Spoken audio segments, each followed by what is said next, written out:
you dumb, beautiful fucker.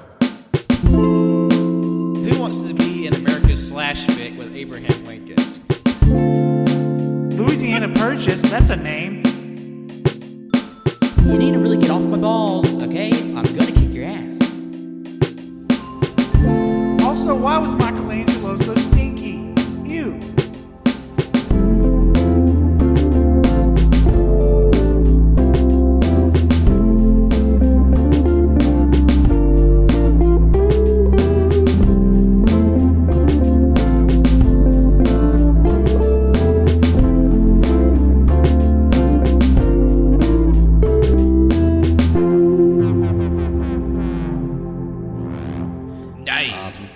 Hello, everyone. Welcome to episode 197 of the AllYouCanHear podcast. I'll be your host today, Patrick, and joining me today are my three composed co-hosts. Jonathan. Wicked, radical, doing backflips, Cole. Hey, Colt, do a backflip. Okay. Done. Wow. Shit. Dang, he flipping. Damn. It's me, Wenzel. Okay. And today we're a little bit of a rarefied air. We're talking about a subject. We don't get into it but just a few times a year, outside of maybe our end-of-the-year discussions and our new metal episode. But we're talking about music today. And each person has brought to the table an album that they're choosing and we'll be discussing today. And I'll let Johnson, this is their idea, to elaborate more on that. Oh, I mean, that's basically it. Just everyone, each individual person chooses an album. We all listen to it. We all got notes. We all going to be talking about it. See what we like, what we may not like so much, and, yeah, just general discussion. I figured, we don't really talk about music that much. I figured this would be a really cool way. And also show the audience some of our individual music taste. And also because we're talking about these albums that each of us brought, any critique will be taken as a personal attack. Yes. Oh, yes, 100%. So I'm preemptively angry at all of you. Ooh.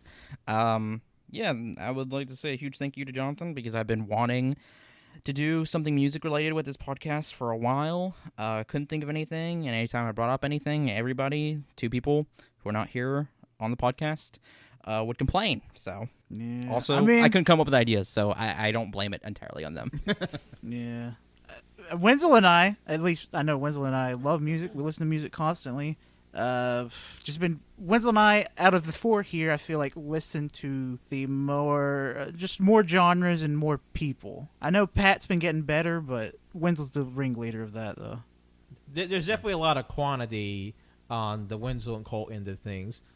Quality as well, but definitely they have a larger palette of musical colors to pull from. That is very true. Yeah, I was about to say, what the fuck do you mean by that, what Pat? does that mean, Pat? I think you know what it means. Yeah. Whatever, dude. Whatever, man. All right. Well, now we got the fritter fratter out of the way. John, would you like to start us off with the album that you picked to listen to? Sure. I will get this rodeo started. Just let me pull it up. No, not that album. God damn it. Oh, you weren't ready? Unprofessional. Oh my Bitch, God, I'm editing this episode. I can dude. edit this shit out. Fuck off. This is the last time we go with a Jonathan idea. Well, fuck y'all. I'm done. Oh no, our first walkout. Okay. I did. The album I brought to the table was Children of Bodom's fourth album, Hate Crew Deathroll. Reason I chose this one, actually kind of a sad reason. The lead guitarist / lead singer of this band, Alexi Leho, he died at the end of last year.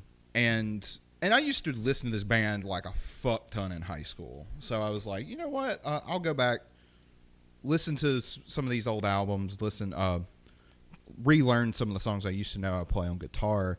And then I was like, holy shit, this band was really influential on sort of how I play.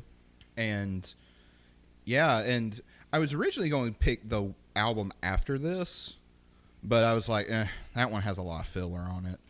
And I was like, I forgot how fucking banging this one was. So yeah, that was sort of the reason why I chose it. What was everyone's impressions? Because I know this is very heavy. Yeah, it is very heavy. As soon as I listened to it for the first time, I immediately recognized it because I've definitely heard this album before. Thanks to Guitar Hero bringing it into my life. The Needled 24/7. I remember. I could never play it, but I know for a fact I've seen you attempt to play this song many a times, just hanging out on Guitar Hero. This is my first time listening to this album and to this band, and I really liked it. Even though there's definitely genres I don't have much of a foothold in, I still have at least a bare impression of it. Yeah. So obviously this is definitely a more like heavier, like quick, like I guess like fast paced type of metal, and like I really enjoyed it because it comes out the gate swinging with Needle 24/7, and like it's just super. It's hard and it's fast, but it's not like a level of intensity that's I feel like would be off putting to people who aren't familiar with it. Yeah, and what was really bizarre in high school was this band was really popular, even among the popular kids, which for like death metal is just fucking bizarre. But I think they were able, and this album and going forward, they really kind of tapped into, I don't want to say like a poppier sound, but more familiar song structures and a lot of like hooks and melodies that sort of worm their way into your head. Versus, Yes. and like I love their like the two albums before this, Hate Breeder and Follow the Reaper, but those are just I love them for different reasons because they're fucking insane. But yeah, there is some sort of like more of accessible quality to this band, and also like this band was really unique. Really, I mean, there's not really a band that sounds like them even today, just with the various keyboard sounds and just a very I guess crisp, clean guitar tone and just fucking just unbelievable shredding. Like this would The only band I can really think of that it reminds me of is Megadeth. Well, It yeah. reminds me of Megadeth a good bit. Yeah. Ooh, love Mega. With the what is their old? It wasn't on this album, but there was an old song of theirs. That sounds similar to stuff on this album. Let me see what it's called.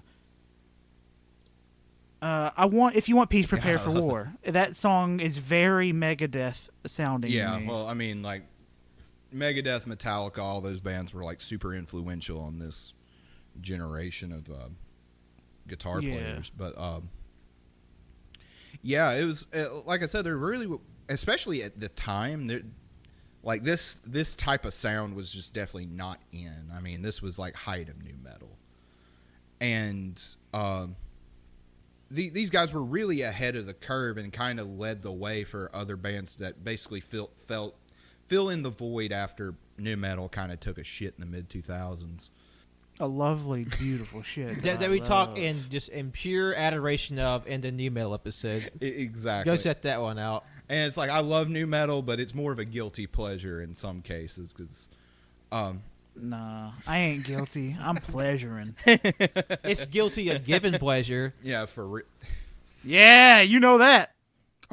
But yeah, I just and like like I was saying earlier, I was going to go with the next album, which is Are You Dead Yet? Because that has some more of their bigger singles on there. But outside of that, the album's kind of fillery. And I was like, I put this album on, and I'm like, holy fuck, I forgot how good this shit was. And this was the album that broke through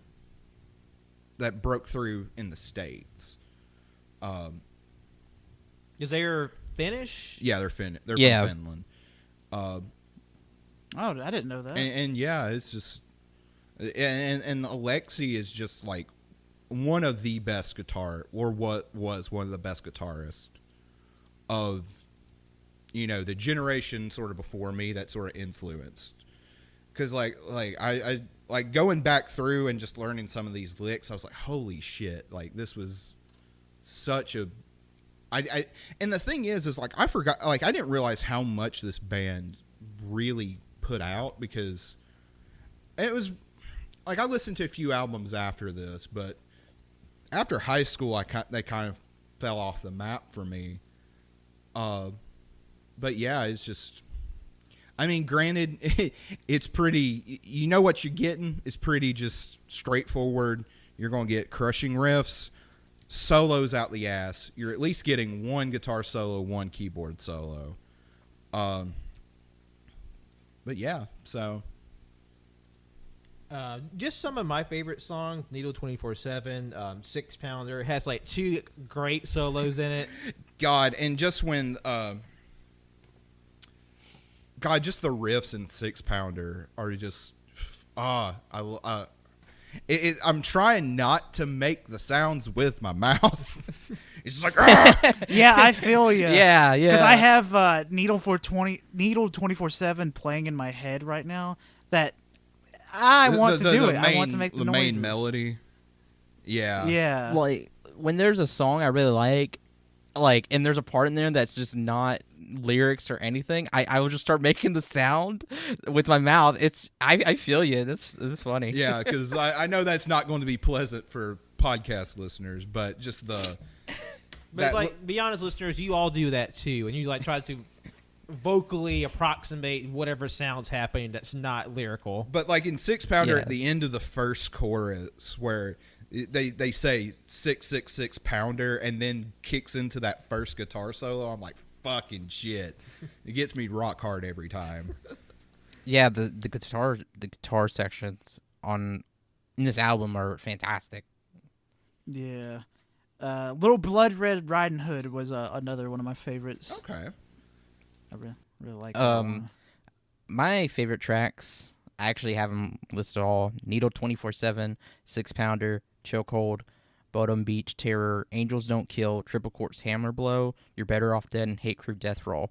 I pretty much like almost every song on there. Yeah. It's like I don't feel like there's a bad song. There's definitely some that stuck out more to me. Like some of my other favorite songs, like I love Bodom Beach Terror because it's just like fast, crazy. Yes. And it has this like has 2 killer guitar solos in it. Angels Don't Kill, Which that's a really a nice change of pace. Yeah. Because it comes like right smack dab in the middle of the album, and it's the closest this band's ever done to sort of a ballad. Yeah. And like Yeah. it has some really cool vocals in it. And like I got just like immediate like Castlevania vibes. Oh yeah. And there's some chords in there that like just like rung a bell really hard for me.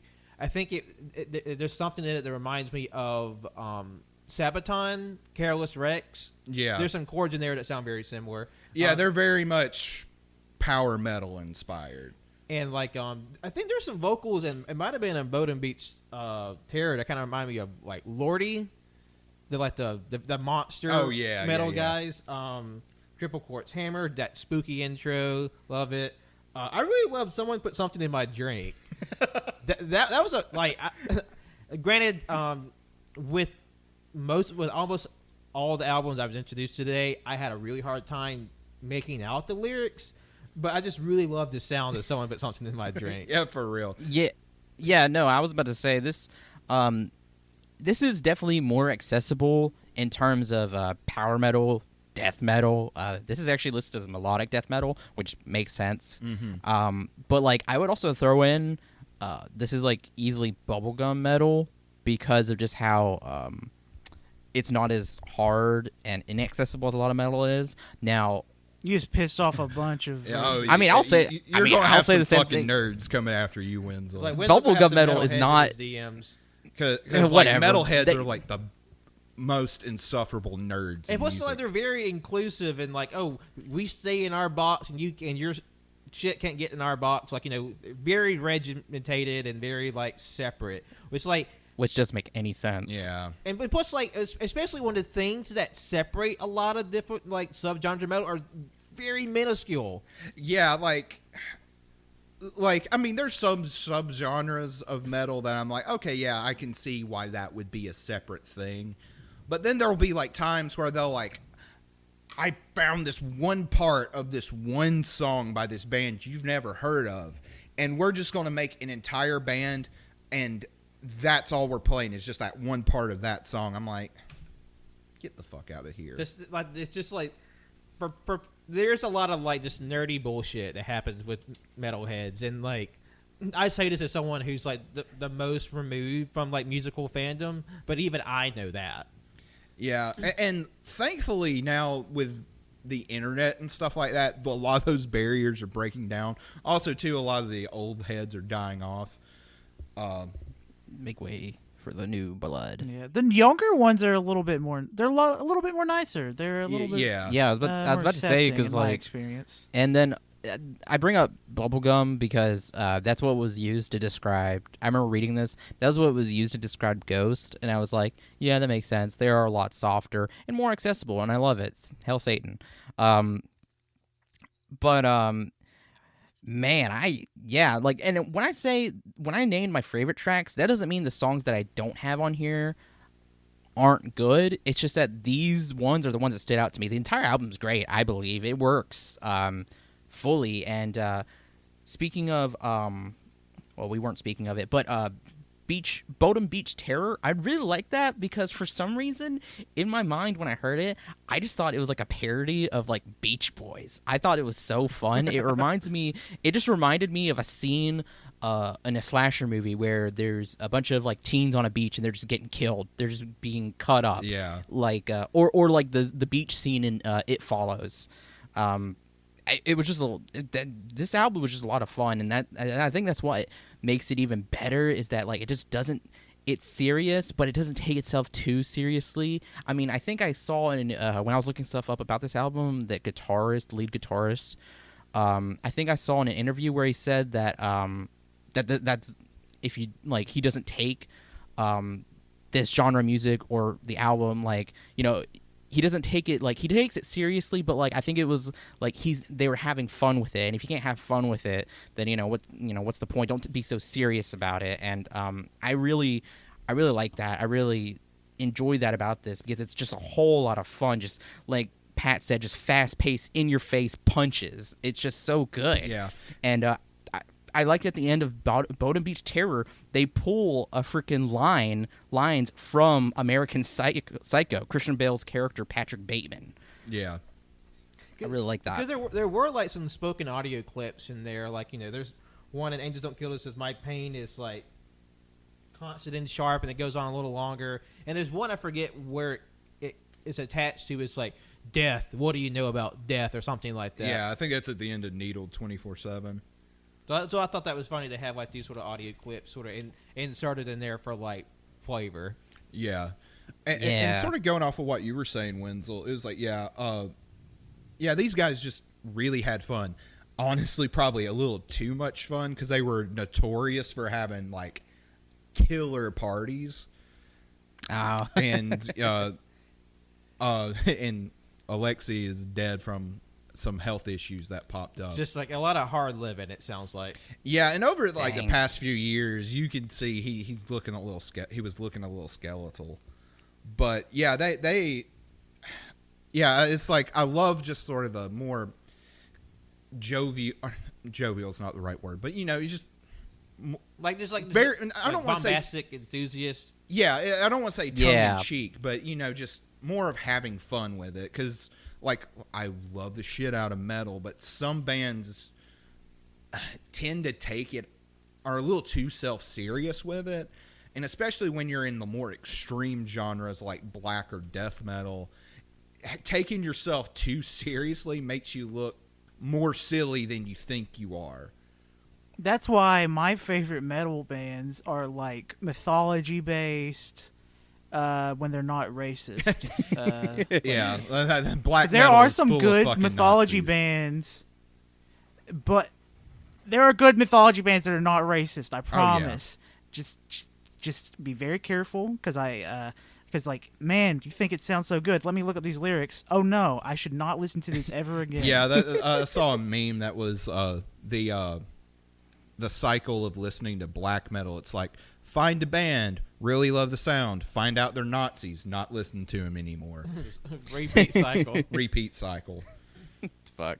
But yeah, as far as like any sort of complaints I have with this album, like y'all said, I love it. Every song on this album is great. I do think it is a little front-loaded, where like all my favorite songs are more on the front half of the album. Yeah, I would say that. Yeah.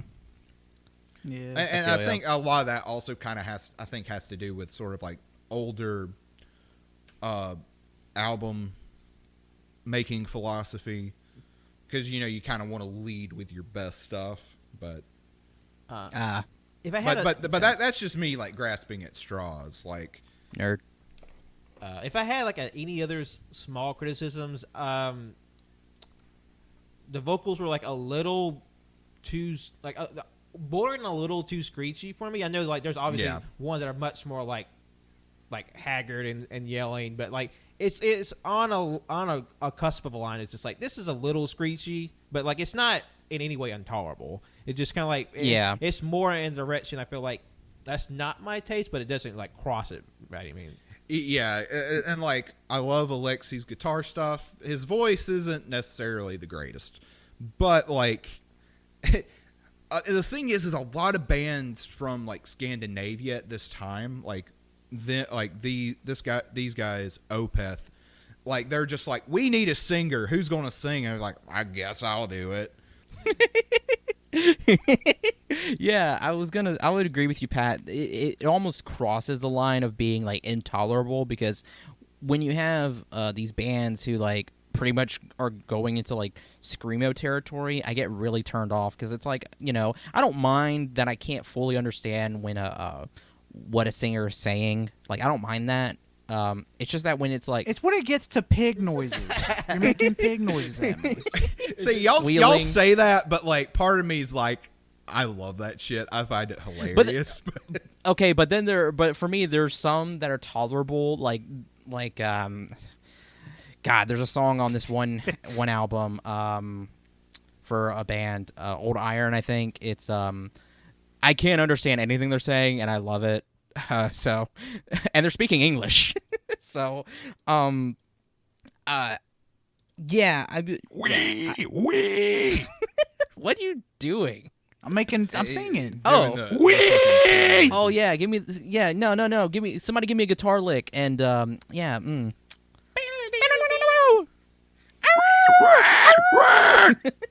But also too, like just like listening to these songs, and I'm like, how the fuck is he singing while playing this shit?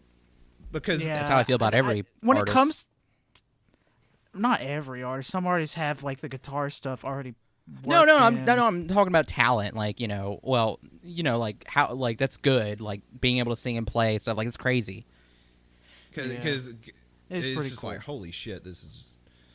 There's a song on the album before this is called "Kissing the Shadows," where, I mean, he's just doing fucking crazy shit while fucking screaming, and I know like, because technically screaming isn't like. I don't want to say it's not music, because it's music, but it's not music in the way like most music theorists would. Like, you're not singing like actual notes or anything. It's more just like. Well, I'd call those music theorists some punk ass bitches. Well, also too, most music theory, at least in the West, is built off of like what 18th century German composers thought music was supposed to be like. Oh, so racism. Yeah, it basically, and the guy who basically is the foundation, who wrote the book that's the foundation of modern music theory, was like a proto-Nazi. So, music theory is racist. If you want more info on that, Adam Neely has a really great video on white supremacy and music schools. What you're telling me, Jonathan, is that now when it comes to music, we should just improvise all the time. Yes. Yes. There are no Listen rules to in Death music. Riffs. There are no rules in art. Do whatever you want. That is true. Exactly. Pat, there are no rules. I'm kind of being tongue in cheek with all that, but like there is definitely some like white supremacy in music theory. Get your tongue out of your cheek. Oh, I can't help it. I got a hole in there. Yeah, get your tongue out of your cheek into, I don't know, an ass. Naughty. See, I see I don't you. want to tongue dirty. punch fart boxes, Pat.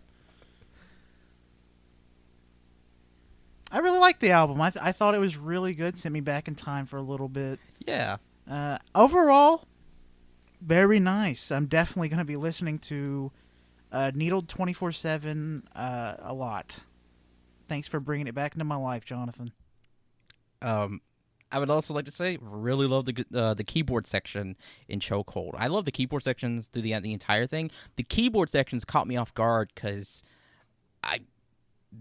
I've never had keyboard sections in death or power metal as much, and they were really good. Well, and I not really like liked that. this. Like, most of the time, if you're going to have a keyboard in metal, unless you're like fucking Dream Theater, but those guys are a bunch of fucking nerds, you're going to have...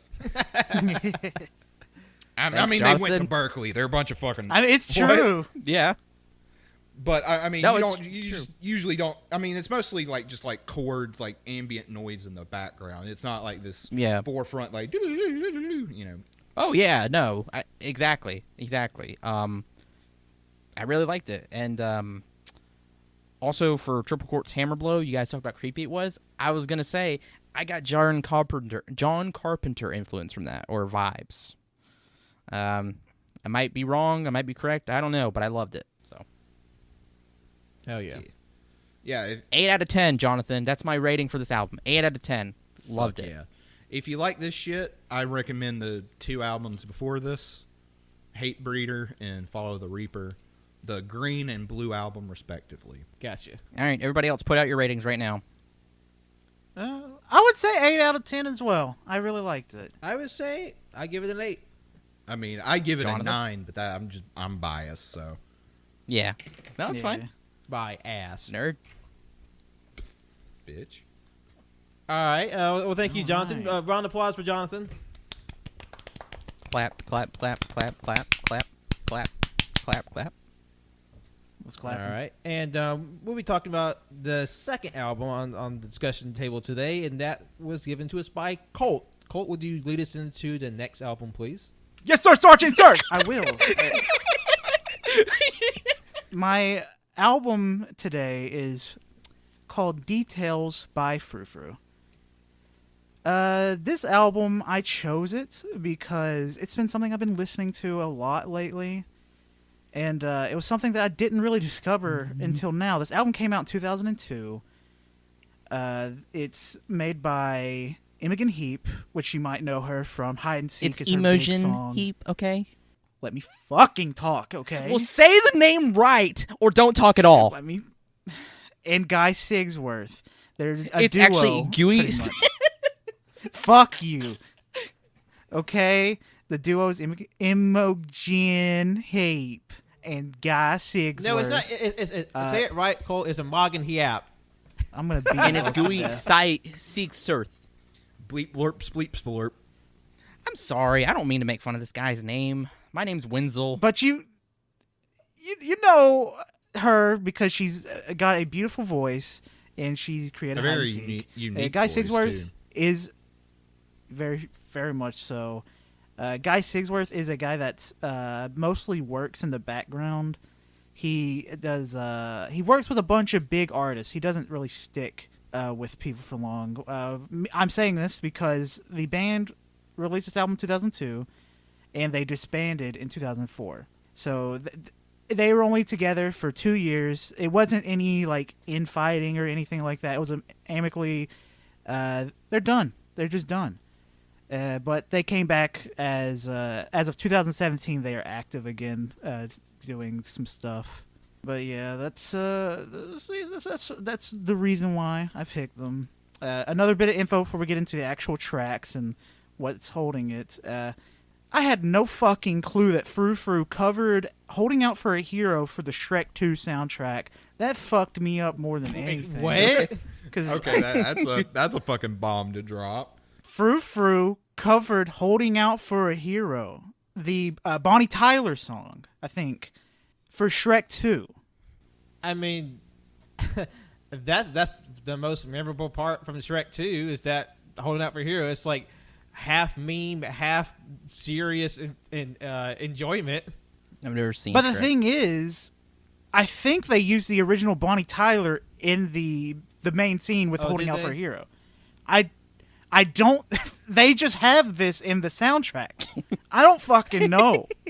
Well, that was a period of time where like movies would release like the original soundtrack, which was like the movie the composer would compose for the movie, and then there was like just like some random song, like pop songs they would just put together. No, yeah, because I remember clearly when I got the soundtrack to Pokemon the BB 2000, it had just the most disparate amount of artists you can imagine. It has like the B-52s, Donna Summers, Weird Al Yankovic.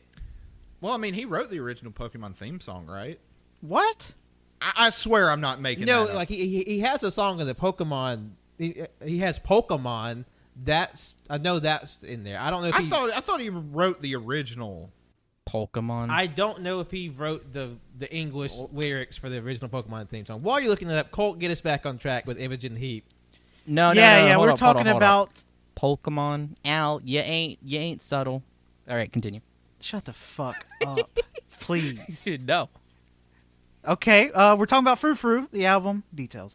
It's this album. It makes me feel very nostalgic, even though I did not listen to this album until late 2020, and I was kind of mad that I didn't find out about Frou until late 2020 because I've been listening to Imogen Heap since fucking Hide and Seek in 2006, 2005. It was a very nice welcome into my life. I'm very glad that I found it. And I know that picking out specific favorite songs is a thing that Jonathan did, but I legitimately love every single track on this album. I really, really love it.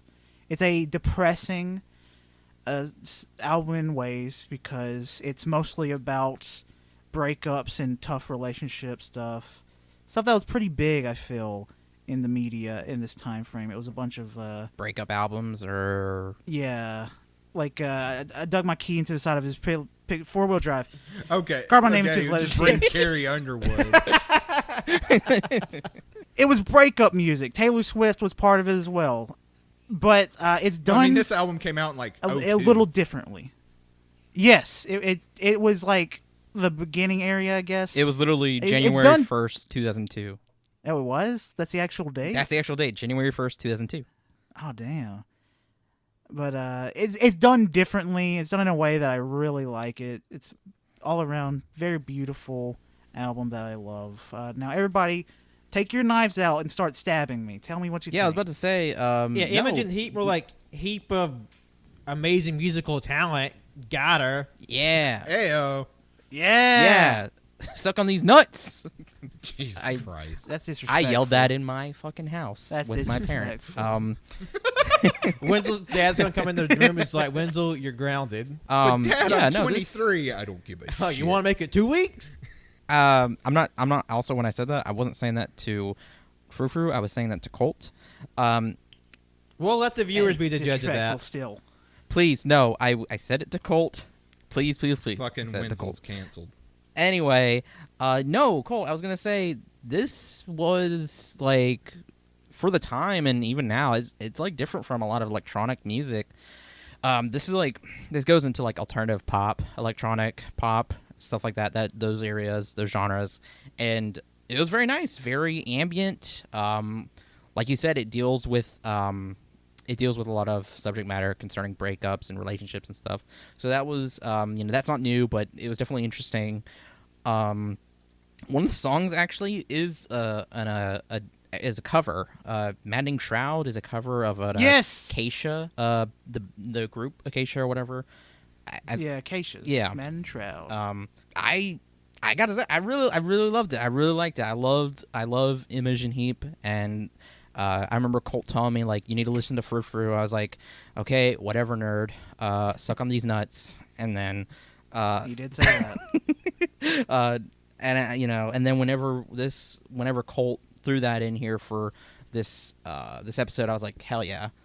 And I liked my favorite songs. I'll just go ahead and tell them. Let Go, Breathe In, Must Be Dreaming, Psychobabble. I really like Psychobabble. Only Got One, Shush, or Shh. I really like Shh as well. Hear Me Out, Maddening Shroud, the cover, and Dumbing Down Love. And, and the songs that I didn't say, because I didn't say every song, but I pretty much liked every song. They're all good, but these were the ones that I thought were amazing. The sound really stood out to me. Maddening Shroud was interesting because it uses those Bollywood type beats to it, and I really enjoyed that. the mixing and the sound was just really good, really well done for all of this. Really cool, really good. Thank you, Colt. Thank you. Just some of my favorite songs. My top 3, just in order as they appear on the album. It's Good to Be in Love, Must Be Dreaming, Maddening Shroud. I really like. I think It's Good to Be in Love might be my first favorite of the 3. It has like this really like percussive intro. To me, it just had like this really like good vibes feeling. It really gave this song particularly and the overall album is just like it really threw me back to like the late 90s. It has a very like late 90s inspired sound. Obviously, because it came out in 2002, so there's gonna be some carryover. But like, it really gave me a nostalgia for that time. And some of the other ones, like there's like 3 songs in a row that I just like thought were like really good. They all just hit really good to me. Only Got One and Hear Me Out. I did, even though Psychobabble wasn't one of my favorites. I did like what it did. Just like a lot of distorted sounds and like artificial sounds on there. It's definitely more darker, dramatic, and sort of bassy, or not bassy, brassy. Yeah, there's definitely like some horns and brass throughout the album, which I think had a really good just like kind of driving pace. Even though it's kind of like a understated song, it kind of had a rhythm to it. I kind of want to move to this somehow. Yeah, it was. I don't know. There were a couple songs like where it was pretty mellow, but like the bass line or something in the lower register was kind of driving that kept the momentum going. Because especially when you do a lot of mellow albums, it can feel stagnant after a while. But like this, just there was always like a constant motion to it. And like even though like it is really interesting. Just it's a weird bird because it has like this like mysterious sort of air to it. It's very ethereal, and I love a lot of the ambient soundscapes and the synths and stuff and like y'all were saying, the artificial sounds, the electronic sounds, really just it kind of felt like I was being like enveloped in a weighted blanket. Yeah, I feel that. Like, when I listen to this album, I see how I used to imagine things as a child. Everything's white and pure, and everything's, like, smooth and, like, very little detail. It's a beautiful thing that I imagine when I listen to it. Oh, wow. That's funny because like that's like a deep contrast to mine, because I remember everything as a child being super dark and not as detailed. Winslow just had his eyes closed. Yeah.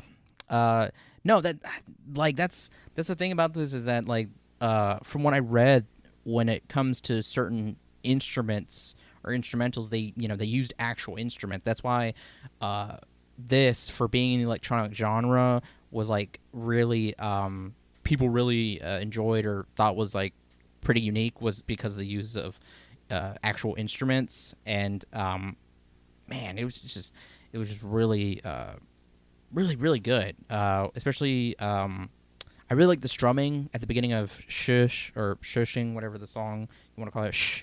And then there's like an instrumental section that was really really freaking good. And going back to Psychobabble, one thing I liked about Psychobabble was also how it was pretty much talking about how women are what's the word, how like they'll explain something and then a man will usually take over and explain the same thing, like mansplaining. Kind of like gaslighting as well. Yeah, like I was like, wow, like this is really fucking good. Really enjoyed that. Well, in that song too, what I like, even sort of in the song construction, like in the foreground of the song is, similar to what we've been hearing throughout the album, very ethereal. I don't want to say a typical song structure, but typical for this album. But in the like background, there is this like unsettling, I don't know what to call it, but it is this really like very dissonant tone that's just laid over. So like a bell. It's like a bell. I don't know if it's a bell or like some or what, but it's kind of like when your ears ring. That sort. Yeah. So like everything sounds normal, but there's that little bit in the back that's like. And I think that really goes well with the lyrics, which are about gaslighting, labeling women as hysteric, that sort of thing. Yeah. One more song I want to talk about. The last one on the album, the Dumbing Down of Love.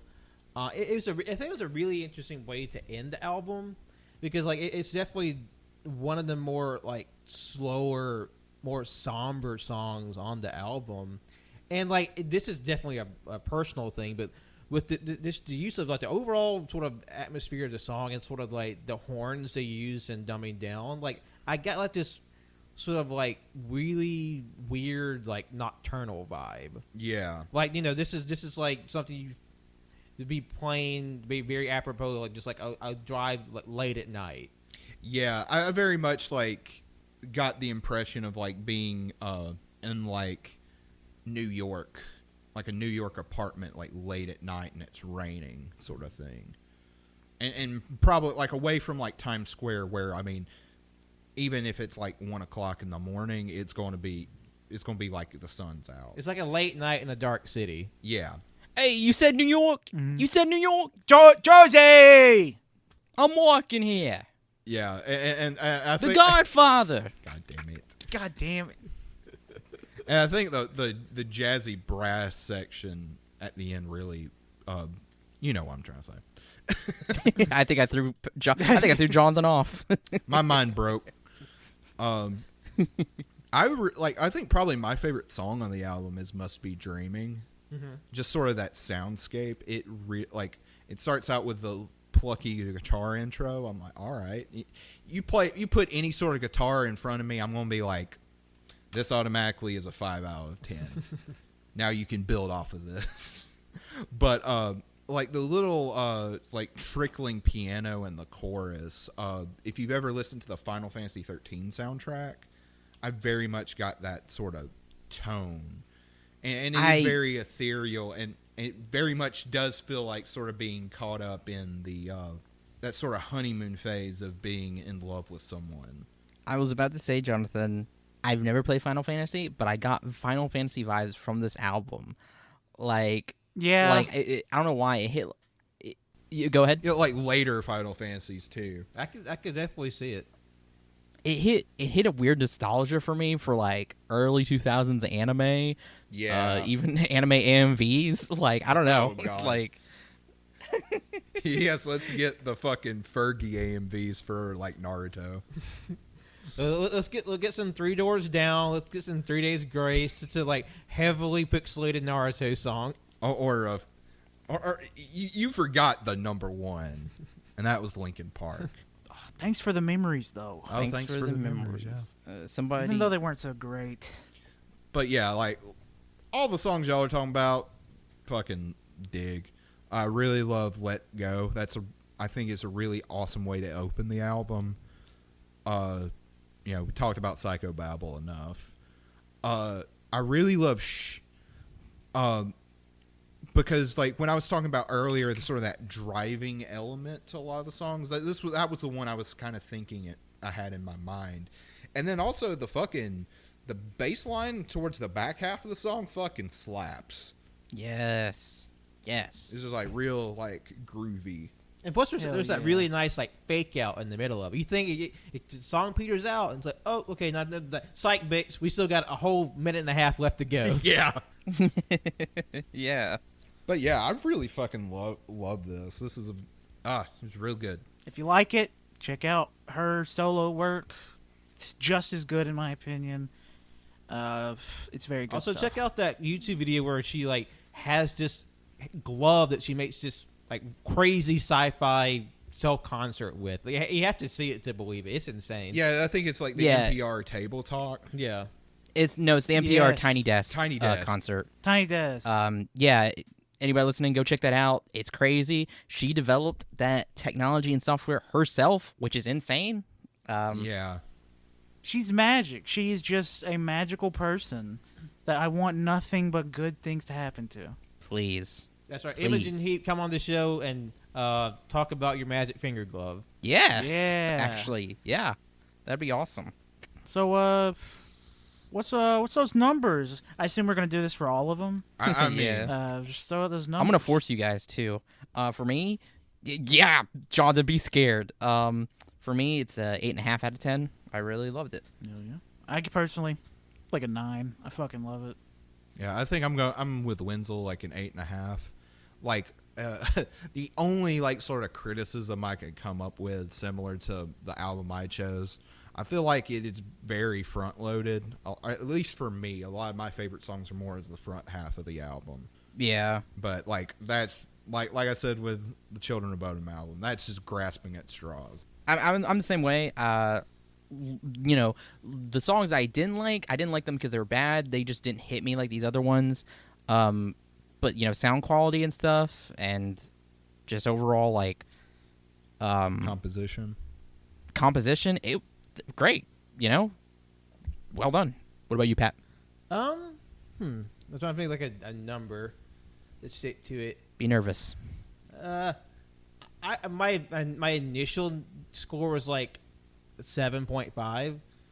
Like, Oh, okay. Like I'll just go ahead and say like I enjoyed every single album we talked about. It's just more so like this is definitely one like I would like just put on to like to chill or relax to, because like I'm just more so my direction in personal taste in music is just more energetic. And while this is very mellow, it's not bad by any means. It's just like just left of where my taste starts to diverge, but it's still very good. I would definitely recommend it. It's super chill, super moody, just super ethereal, and I think it'll be well worth your time to look into it. Heck yeah. All right, that was Frou's Details. I say claps for Cole. Clap, clap, clap, clap, clap, clap, clap. Yeah, clap them, clap them, clap them. Anybody twerking? Anybody I'm twerking? twerking. Twerk those. Yeah. I'm wall twerking. Small waist, pretty face, Oh, big damn. bank. Yeah. Body, yaddy. All right, Wenzel, take it over with your album. All right. God, when Well, fucking my- Wenzel put that in chat, I'm like, God, this is the most Wenzel pick. I honestly, I didn't see who put it in. I just saw the title and it's like, oh, that's Wenzel. I don't have to even know because that's clearly him. The title of the album and the name of the band. Yeah, and then also too, like when I started listening to it, I was like, oh yeah, this has big Wenzel vibes. Man, I'm looking at like a past album's cover. I'm gonna let you introduce them before I talk about it. All right. This is a band. Their genre is stoner metal, doom metal, alternative metal. I've only listened to this album by them. I want to listen to more, but they've been out on my queue. This is Yeah. I like it. I Yeah. love it so much because when I wanted to buy, I still need to buy their record of this because it's so. The name of the band is Goblin, and their album is Necronomidonkeykongimicon. Yeah. You heard that right. Yeah, I was like, God fucking damn it. Like, it's so hard to say. It really is. Like, at first I didn't have trouble with it, but then I keep saying Kongimicon. I'm like, that sounds weird. Necronomidonkeykongimicon. Yeah, 'cause, like you can say it pretty well, but that last little like breakdown's like, okay, how do I bridge Kong into Macon? Yep. It's one of those things that I can say perfectly in my head, but if I try to say it out loud, it's over. My life is The disconnect between my brain and my mouth. Did I set you guys Yeah. up to be ruined by this? Maybe. But what I was talking about with their past album, this album's called Bagged and Boarded, and the Goblin Cock, they're so smart. The album cover is a goblin sitting in a throne, and he's got a giant goblin cock hanging below his robes with a what is that called? A Prince Harry? What Albert. is that thing called? A cock ring. He has Prince a massive Albert on cock his and a dick. cock ring just popping out from his robe. Yeah, and it's like, you don't really notice it if you're not paying attention, and then you just, like, your eyes pan down, and it's like, oh, that's a dick. That's a fucking dick. You're goddamn right. Something else. So yeah, excuse me. It was just funny because they had to explain, or sorry, they didn't have to explain. On Wikipedia, when I looked them up, it says the album cover is a literal depiction of the group's name. Okay. which it says also too, which could also be considered a double entendre. Like, I feel like it's pretty straightforward in what it is. It's pretty straightforward, but anyway, yeah, when I heard about these guys, I was actually listening to a punk band called Tropical Fuckstorm. I know. That is the best band name I have ever heard. No, it's called Tropical album, Fuckstorm. I'm writing that shit down. Yeah, Tropical Fuckstorm. I had I think it was 2018. I had a lot of their songs from their album on our year-end stuff. Yeah, but of course, it was. Now that you said that sounds familiar now. It was snubbed, but anyway, it's not for me. It was snubbed. Really loved them, and I was like, their label at the time was Joyful Noise Recordings, and I was buying their record, and then it was just like random recommendations. Was this other two artists, Sleep Party People and Kishi Bashi, and then I saw Goblin Cock, and I was like, whoa. I gotta look at these guys. It was life-changing. I gotta look at these guys. I saw their record. It was like this beautiful orange. I don't know if it's still in the store, but I want to buy it if I can find it. And then I saw the name, Necronomidonkeykongimicon, and I was like, I have to listen to this. So I listened to it, and I was like, this is my shit. And then, 3 years later, Jonathan's like, hey, let's do an album review episode. And I was like, look at all these albums that I could recommend to these guys. And then I remembered this one.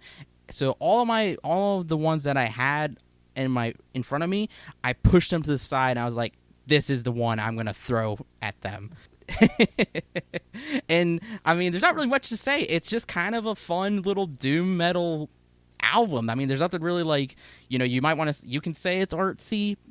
Goblin Cock is artsy. I don't know. It's just another thing of like kind of like Children of Bodom, except where the vocals are, not crossing. They're not crossing the barrier into screamo or anything. Like, the lyrics are pretty understandable. They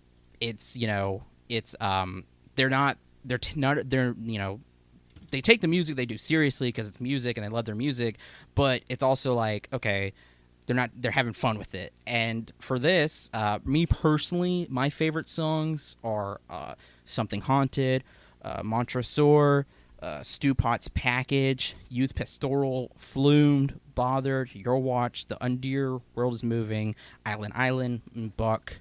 I pretty much like almost every song. Youth Pastoral, there's I think 2 instrumental songs, only Youth Pastoral and I think The Dorse. I really like Youth Pastoral. It just sounded really, really good instrumentally. The Dorse was just kind of like, okay, it just sounds like everything else, so I didn't throw it on here. Like I said, the guitars, the bass, the drums are just bumping on this album. The sound mixing is it's good. It's clear, not bad at all. You can clearly, everything is everything, you can hear it perfectly. You can hear the drums, you can hear the guitar, you can hear the bass, you can hear the vocals. Nothing is sounding each other out, so it's where it's just loudness or just noise. What did you guys think? I fucking loved it. Right up, yeah, it's fucking good. I really liked it. It's giving me the vocals very much so. It reminds me of Papa Emeritus. Yeah, from that would be my main thing. And I was saying about the albums. I got big Ghost vibes from this album in terms of the vocals. Yeah, Goblin Cock and Ghost. Yeah, I like. There were points in the album I'm like, this dude kind of sounds like Ozzy a little bit, or like the singer of The Offspring. I can hear that too. And like one of the first things I thought of when I heard this, I was like, this sounds similar to like Sabbath, Bloody Sabbath era Black Sabbath. It's a lot of Sabbaths in there. But God, yeah, I like, usually I'm more on the, not so much on the doom side of metal. Slowly getting there, but that just wasn't what I grew up with. But whereas like Children of Bodom, like the guitar tone is really crisp, clean, straight to the point. This one is just like really chunky and sludgy, and I fucking love that shit. It's meaty. It's that what's that? Chunky's Campbell soup. It's chunky. Yeah, it's just dirty. really it's nasty. It's just chunky. God, it reminds me of like bands like High on Fire or a little bit of Mastodon in there too. Yeah, I hear that. Yeah, and it's I fucking dug the shit out of this thing. And also, it was like really like no nonsense, get in, get out, straight to the fucking point. It was, and like, I don't know, to me, it was like out of all the, even like sometimes like my album, this was like one of the easier ones to come back to because it was just so like, I don't know, easy to get into and just like really fun. I was gonna say like this, like just looking at the album length, it's a pretty sizable like length, 13, 14 songs. But then I remember listening to it the other day. It's like this really flew by, despite how many tracks are on the album. Yeah, and granted, a lot of them are really short, but like still, like there's like at least 2 instrumentals on the album too. Yeah, no, that's what I really liked about it is that it's like you see all these songs and it's like, shit, this is really long. No, it goes by very quick. It's no nonsense. Another like kind of just flurry, punches to the face, fun. Yeah, and like for like the first half of the album, there's this really awesome flow where each song sort of leads into the next in such a way where it feels like just like one long song at some point. Yes. Mm-hmm. Yeah. No, I remember when I first listened to this, I was like, oh man, am I on the first song? It's like, no, I'm like 4 songs in. I'm like, holy shit. And then I listened to it again because I've on and off again listened to it. I listened to it again and I thought the same thing. I was like, man, where am I? And then I'm like 7 songs deep and I'm like, Jesus Christ. I love it. Just like some of my favorites, Something Haunted, it's a great way to start the album off. That's I really loved it. Major Ghost Vibes, like I said. Fucking killer riff. It sounds so great. Another one I got Ghost Vibes, Bothered. That was probably my favorite song on the album. Hell yeah. I really like Youth Pastoral. Like it has some really like fun, like sort of quick vocals, and it has that crazy, just like really long sustained note. I know. I was like, I was like, all right, he's still going. It's like, fuck. Because, like, whether he holds that note or they extend it just, like, through electronica, either way, it catches you off guard. It's like, wow, that's really long. And and I really like World is Moving because it's the most different, like, in terms of the sound. Because you have, like, just, like, sort of, like, metal-y types. And then, you hit World is Moving, it's, like, very, like, mellow and like slow and like, or maybe not slow, but it's kind of like chill. It's like if in my head every song was like red or black, but this was blue. Yeah, I would agree. Whatever your synesthesia shit is. Because now that you say that, I'm like, yeah, I see that. Yeah, no, it fits too. Because blue world, Earth, and also like I was surprised at how the album ends because it ends kind of on a more low-key note for like an album that's pretty heavy for the most part. Yeah, it's kind of like the tip of the goblin cock, as in like it's big and then at the very end it's a little tip. Yeah, I would agree. That was something that was like, that's why like for me personally, I'm like, oh, that's kind of a weird way to end it, but I'll take it. It's still good. No, like I think it fits 100%. It kind of caught me off guard because like with Children of Bodom, like on Spotify, there's like the last 3 songs are just like bonus tracks, so it ends with "Hate" the title track, and that's a very like bombastic ending. And then like with Goblin Cock and Frou, 2 bands I never thought I would share the same sentence. They both their albums end on like a more low key, like mellow note. It was like, okay, two bands going for drastically different names. And it is funny, like, I forgot, like, there's kind of like this kayfabe music portion to the band. Yeah. That, like, even if there's a band I don't really care for in terms of music, like, they at least have my appreciation that they have, like, a character. Because let's just talk about the member names real quick. We have on guitar and vocals, we have Lord Phallus. On guitar, we have Lick My Heart. On bass guitar, we have Tinnitus Island. And then on drums is Mylar Grenestein. Yeah. I don't understand the last one, but those are fucking good. all they need. No, it's a. All they need is a band member named Mike Hunt. And then because even like the photo you'll see on Spotify, it's just like 5 dudes standing on like some like beachside cliff rock, just like wearing Grim Reaper cloaks. Goblin cock. But I did say, even though they're totally different in terms of their sound, just like when Winslow put the Goblin shit in for the episode, that threw me back to one of the year-end episodes where Colt put this other Goblin band in it, Necronomidonkeykongimicon. And yeah. I still remember that song, I Still Believe in Goblins, where it's just this dude wears like this like suspenders and like shirt with like a full latex rubber goblin mask. It's bizarre. But they're two wildly different bands and sounds, but just the Goblin like thread just threw me back to that. Yeah. Wow. What's up with these weird goblin bands? Is there like a weird goblin underground scene we don't know about? You know, Might be a I sex want to thing. know. Oh, is it Oh, a sex why- thing? It's called Goblin Cock. Why am I Why do you have to asking? make it a sex thing? It's called Goblin Cock, Wenzel. Yeah, and you know what? it's pretty big. Okay, because I've been doing it for the past 20 minutes. Everybody needs to find a piece of paper and start drawing goblin cocks right now. No. I don't have any paper in my room. How do you not Wenzel. have paper? The only paper I have is... I don't hold paper. The only paper I have is like fucking instructions for Gundam. Okay, get a pen, get one of those instructions, and you know what to do. I'm not drawing a goblin cock on my hand. Get the instructions for Gundam.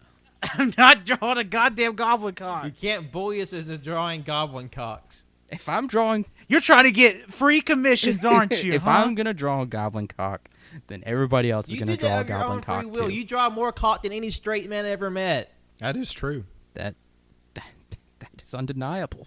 Just a little behind the scenes, what it's like to hang out with Winslow in a big group. He's just he's just drawing fucking dicks, cocks, and wieners. Yeah, we have to keep an eye Yeah, on if him you- because, like, any dry erase board, it's going to have a really detailed penis. Like uncircumcised cock. I mean, and it's like, Don't. it's not the same cock either. It's various sizes, shapes, girths, cut, uncut. I'm just like, Wenzel, how much cock do you look at on a daily basis? You gotta diversify. The silence Next is question. damning. You gotta diversify. And also, I don't know why, it's only with you guys. When I'm by myself, except for right now, when I'm by myself, I don't do that. But when I'm with you guys, it just, I don't know, you guys just do something to me. We bring the dick out of him. I guess Really we weird. exude hella phallic energy or whatever. I mean, it's not like I discourage him. Every time he does, I'm like, hell yeah, draw that cock. Nobody stops me. So, I don't Well, know. I mean, it's like, what? So does this mean that AYCH actually stands for All You Cock Here? How about AYCC? All you can cock. Cock, cock, cock, cock. I agree. We're just now the cock All you cock cast. cock. Welcome to the What are Cockcast, you- everybody. Put your cocks on the table. What are your favorite songs of Goblin Cock, Colt? Oh, my favorite songs, the ones that stuck out. Like, I liked pretty much every song, but the ones that really jumped out and, like, smashed me in the face were Something Haunted, Monstrosur, Bothered, and one that you said, it just sounds like anything else. The Doors. I love the Doors too. I really like The Doors. Oh, that's fine. Yeah, I really liked it. No, it's not bad. Those are my 4 favorites on the album. Because I just love that like galloping riff. Hell Fair, yeah. fair. Well, that's all. I don't have any Yeah, more no more favorites. favorites. favorites. I mean, that's all I have to say about it. You get it, Goblin Cock. Go listen to it. Now it's time to give Winslow some anxiety. What are our scores for Goblin Cocks? Yeah, what are your scores? Okay. All right. I got a round number here. It's very round. 9 0. Fuck. But another 0 is on top of it, making it an 8. An 8 out of 10. Yay. Okay, fuck Yeah. you too. Yeah, I'd go 8 out of 10 too. I'd give it a 7. It was a lot of fun. Hell yeah. I'll take it. Me personally, I give it an 8.5 out of 10. I'm not like these guys. Biased. Yeah, we're biased in how unbiased Don't hate me we because are. I'm beautiful. Yeah, whatever, with your yee ass haircut. Matter of fact, fuck. You know what? I'm gonna send this in chat. Look in chat when it gets sends. Look in chat. Oh God. Oh. So the people listening, Wenzel sent us the cock that he drew, and it's not pretty. Let's just say that, and we will not be posting this on anything because it's so fucking nasty. It looks I'm like throwing this someone away took after. like a hollowed out dildo and stuck it on like a door jamb. Yeah, it looks like a hollowed out dildo looks doorknob broken. sleeve. Yeah, I was gonna say. The dick, For anybody apparently listening, Goblin it dicks looks have elbows. They go at broken right angles. I took some artistic liberties when I was drawing this cock. Did you use yourself for reference?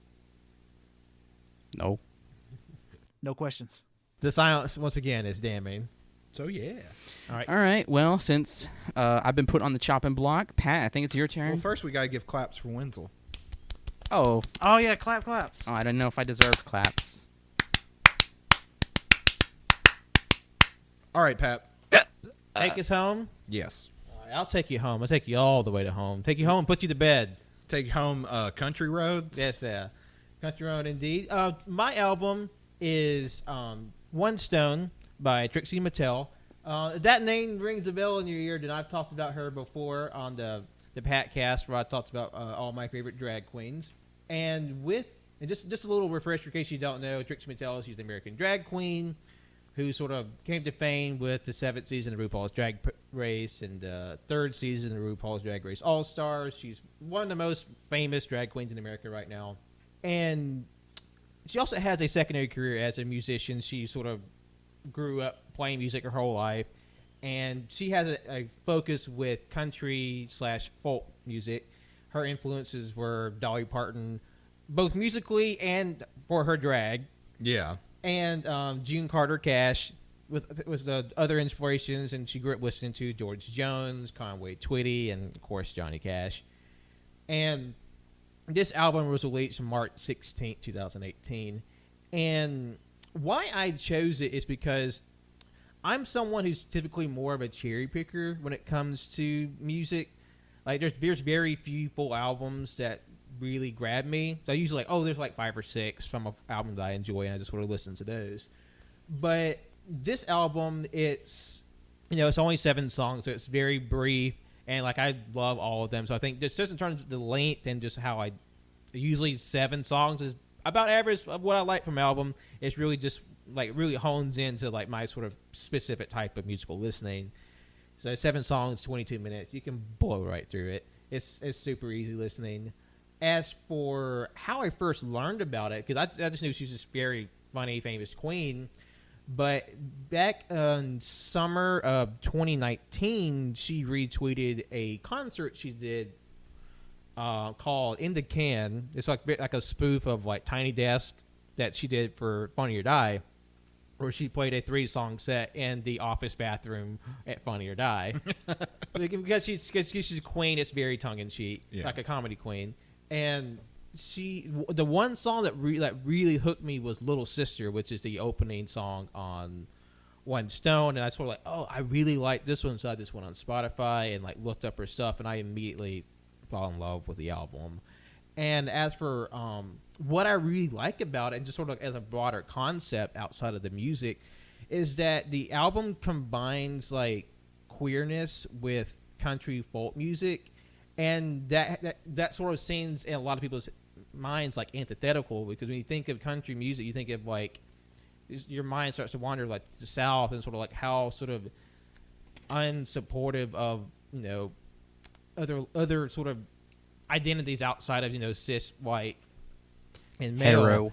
And I think like having someone who's like having the drag queen, a gay man, like dressing up as a woman, sort of like show their like genuine like interest and like skill in this genre really helps. I think really helps sort of like reclaim some of that for people who are like, oh, I thought only certain type of people listen to country, or country only sounded one kind of way.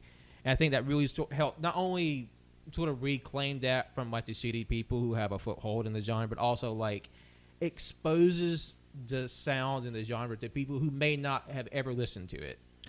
Yeah, and also too, this is very much like a throwback to like when country used to be good. I'm one of those assholes because modern pop country is just doo-doo garbage.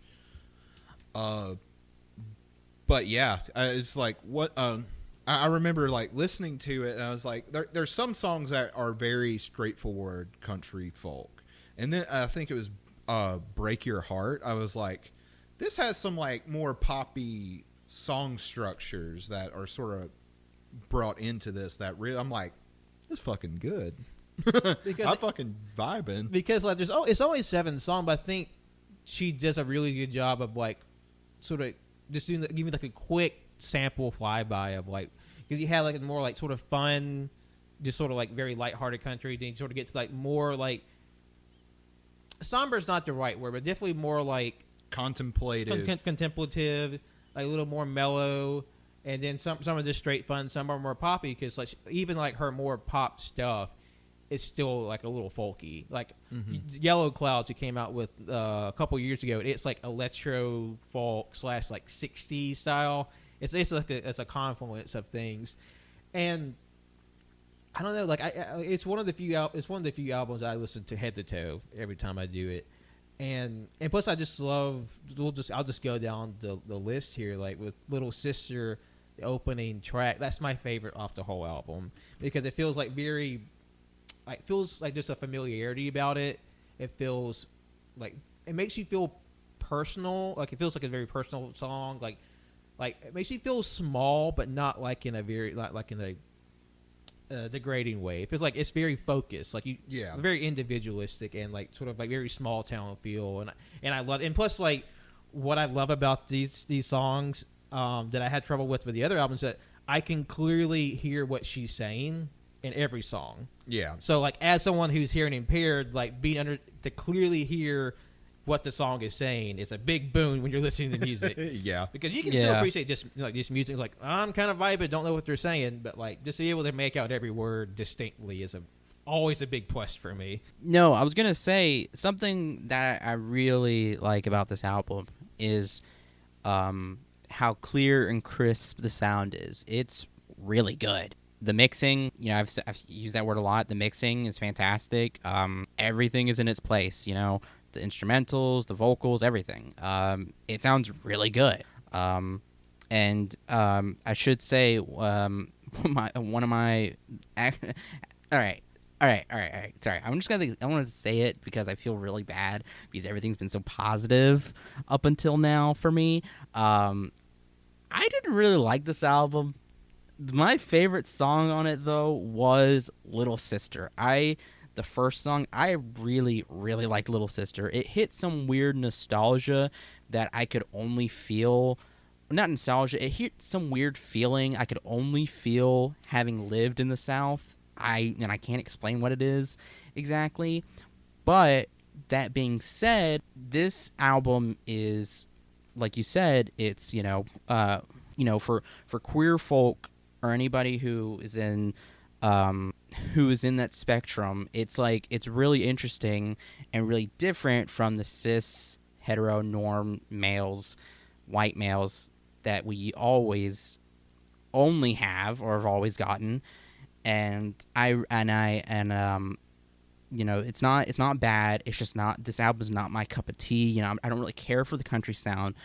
But the fact that she is taking that and showing like her knowledge and her passion for it, I can respect, and I respect Trixie Mattel, and I respect the direction that this went in. Just a lot of respect. I just sorry, I have country. Okay, if this was in the mainstream country, I would say hell yeah, because let me list off the ones that are absolutely terrible and the reason why I do not like listening to country. Tim McGraw, Keith Urban, Garth Brooks, Casey Musgraves, I don't know. She's fine, whatever. Carrie Underwood, Jason Aldean, Florida Georgia Line, Miranda Lambert.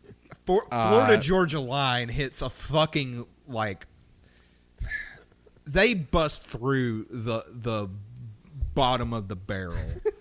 They bust through that glass ceiling, but in the opposite way.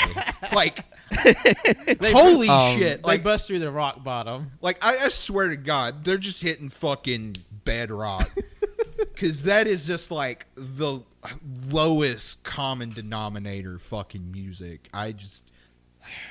And then when you work retail and you have in fucking Alabama and you just have to hear it all the fucking time and you want to gouge your ears. I'm sorry. My rant's over. It's fine. Lady A, Luke Bryan, Kenny Chesney, who else? Sorry. Fucking Kane Brown. Wenzel's calling Zach all Brown these fucking band. fuckers Yeah, out. like, Brad he just, Paisley, like, top Chris 40 stations for Christopherson. country, I'm coming for you. And like, Rascal like, Flatts. Like, walking into this, I knew mine would probably be the hardest to accept because, like, one, it is funny how disparate our tastes are. But, like, obviously, country and folk, it's, even if you appreciate it, you have to have a certain taste for it. That sounds kind of crazy. Like, death metal and, like, screaming and shouting and just, like, chugging guitars. But, like, it is a wide spectrum, and I know that it's not for everybody, even if you do enjoy it. And I think, just, like, personally, just, like that, the whole queerness and just, like, reclaiming that, it's, like reclaiming the parts about the South that are fun and cool, and just, like, saying fuck you to all the shitty, bigoted stuff. Yeah. Because, like, there's so many, like, queer and people of color that live in the South that make amazing things or doing amazing things, and to write it all off because of some shitheads, it's not fair. And I'm really glad that, even though she's from Wisconsin, like, the spirit of that is still there. Yeah. Yeah, And exactly. And the thing is a lot of times it's mostly just the fans. Because a lot of art, like, especially, like a lot of, like 50s, 60s, 70s country was... You didn't really have that. I mean, it was very pro-working class, very... you know, pretty accepting, and even, like, a lot of, like, the the bands I call fucking garbage, like your Brad Paisleys or whatever. I don't even know half of them, but they're... Would you want me to rename No, them? no, I can. no. We know. Luke Combs. But even a lot of the ones that, like, Wenzel named, most of them are, like, pretty progressive and whatnot. It's just mostly... And there's also extra baggage with us too, because we sort of grew up around it.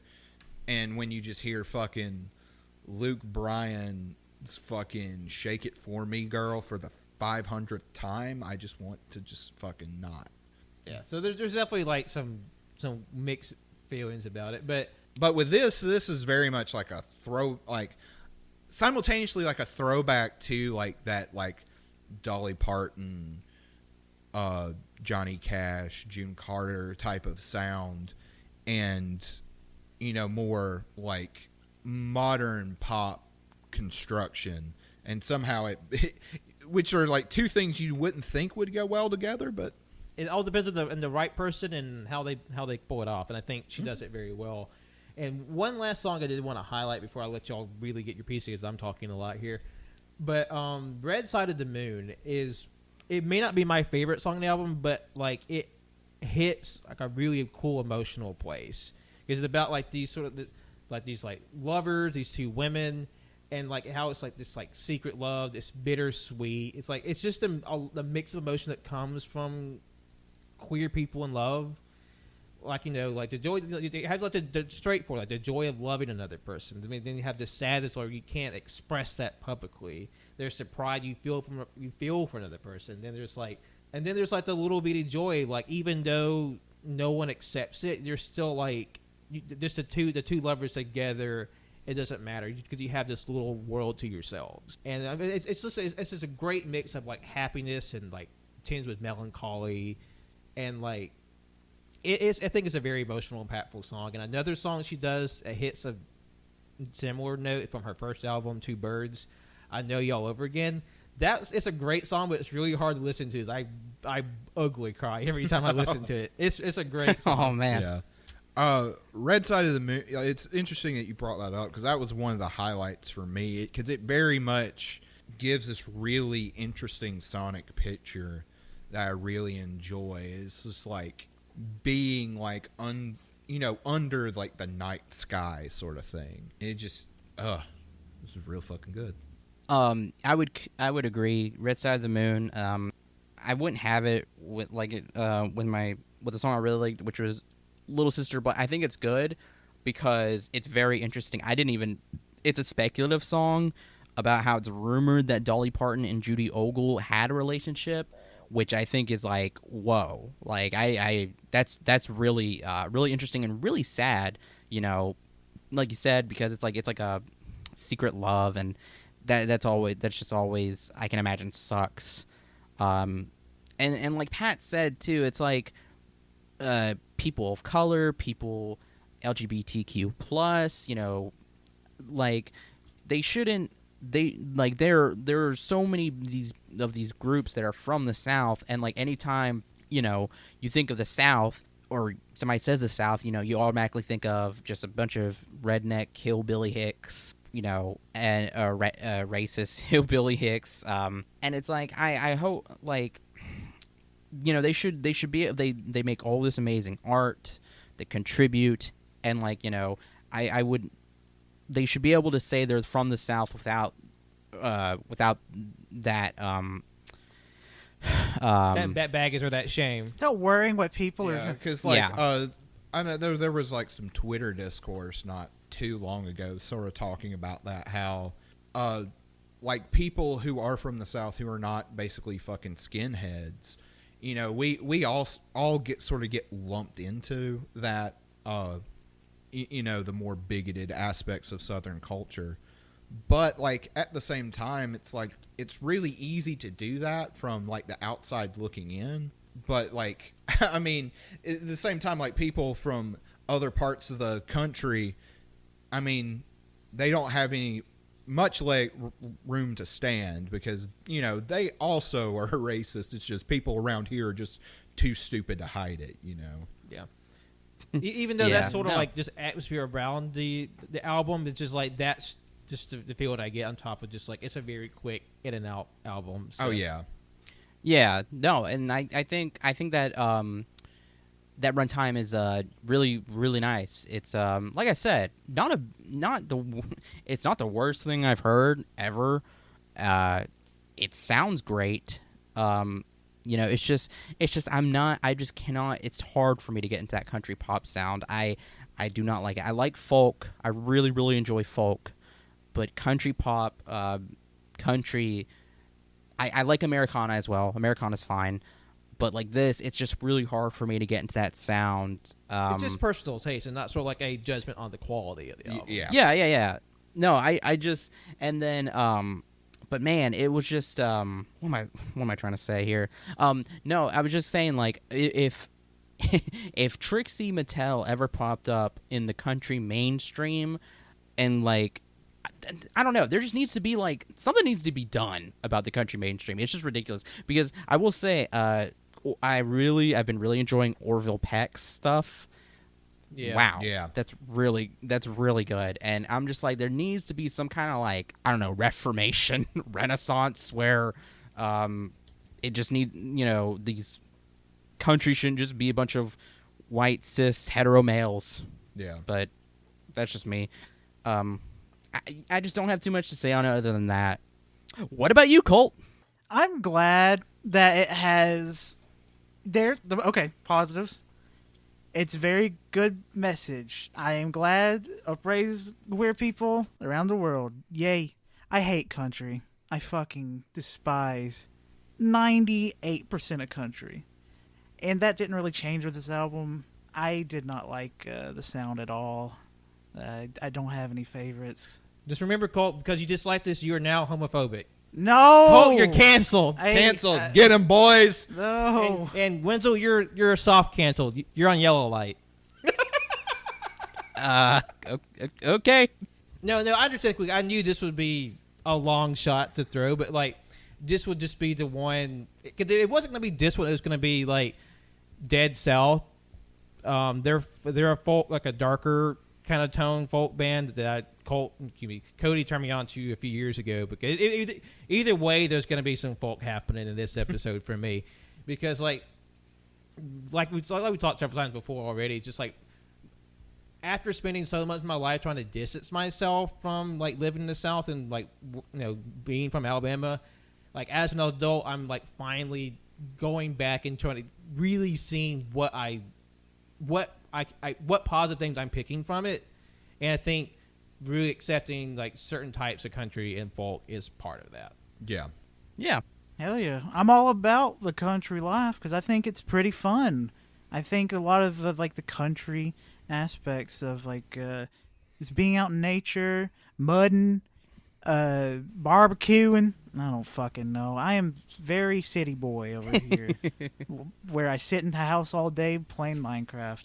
Not Fortnite. I'm not the most country person.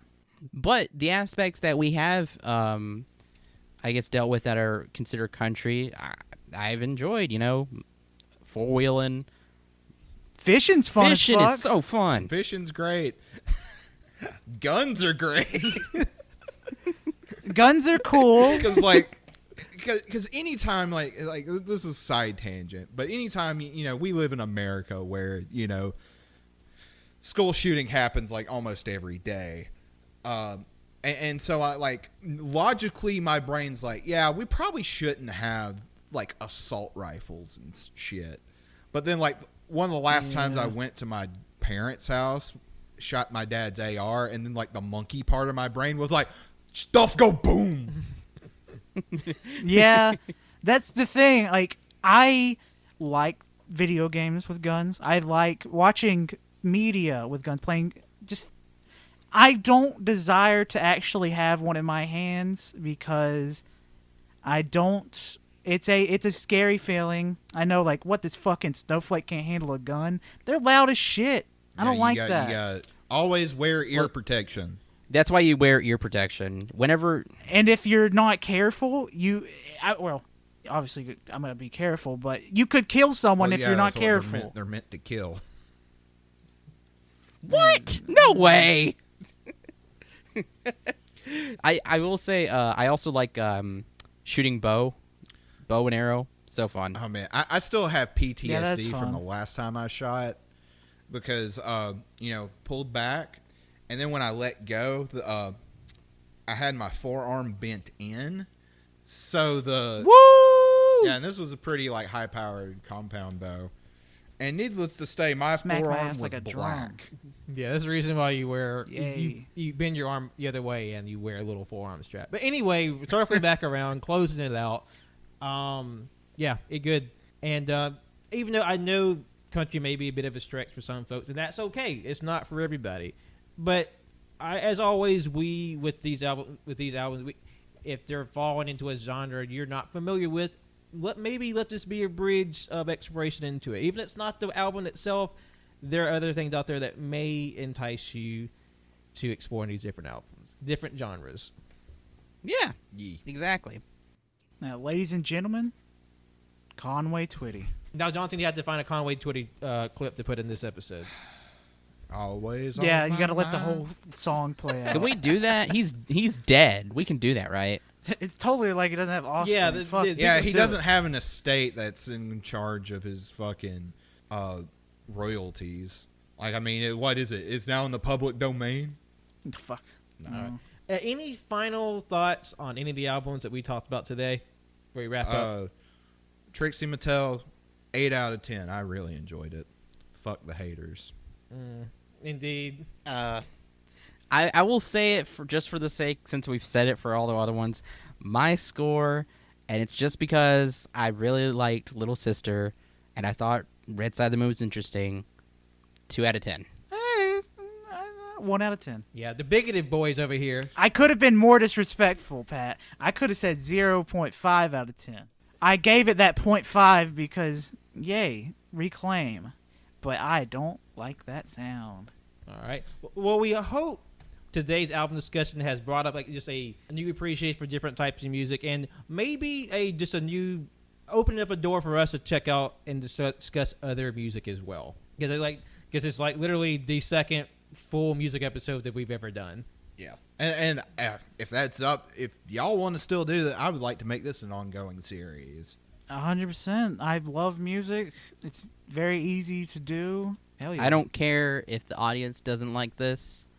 We're gonna keep doing it, and you know what? I let loose with Goblin Cock. Think about what I'm gonna put up next. Goblin pussy. I regretted saying that instantly. We should have isolated that audio. Don't worry, we got him. All right, thank you all so much for contributing to all the albums today. I appreciate that. We appreciate you for doing that. Also, thank you so much for listening to this episode. It was a lot of fun. And also, we just thank you, and we hope we continue listening because we have a lot of fun stuff coming up this month. Trust us, it's going to be worth the wait because we have some new things coming out. We have some old things returning, and we're just going to have a lot of fun this month. And also, 200 episodes right around the corner. Woo, woo, woo, woo, woo, woo. Woo! 200 years baby. of podcasting. Can't even believe it. Our bicentennial. Yeah, bicentennials. Bicycle. Bifocal. Thank you for listening. You can follow us on SoundCloud, iTunes, Bisexual. Google Play, Google Podcasts, Overcast, Spotify, and any RSS feed catcher out there. Be sure to like, rate, review, subscribe. All those platforms keeps us up high in the algorithm, makes us more visible, puts us in front of new viewers, and we appreciate you when you do that. You can follow us on our socials on Twitter and Instagram at AYCH Podcast. You can follow us on Facebook and Letterboxd at AllYouCanHear, Twitch at twitch.tv/AllYouCanHear, and YouTube, which is also at AllYouCanHear. And lastly, follow me, Patrick, on Twitter, Instagram, and Letterboxd. John lost his name in my art on Facebook. John lost his name art. My name is Jonathan. You can follow me on Twitter at JONIIBOI24 and Letterboxd at JohnKnownSon12 and Bipedal. My name Colt. Follow me on Twitter at ColtD00. You know what? It's a celebration. We're celebrating just being. Twerk a little. Twerk for yourself. Look in the mirror, twerk for yourself. Happy day. Bygone. Sorry, we were still saying bye stuff. I'm Winslow. Thank you for listening. You can follow me on Twitter at WinsWilkie. You can follow my Instagram at WorldOfWinsy. Go to my link tree. There's stuff in there. Goodreads. Maybe Letterboxd. I don't know. Also, since we're at the end, I forgot. We need to clap for Pat. Clap. Ah, shit. Clap, Pat. Thank you. Thank Pat? you. Also, the last byword, bye. Oh, bye-bye. Bye. Merry Christmas. Oh, you dick. Fuck you.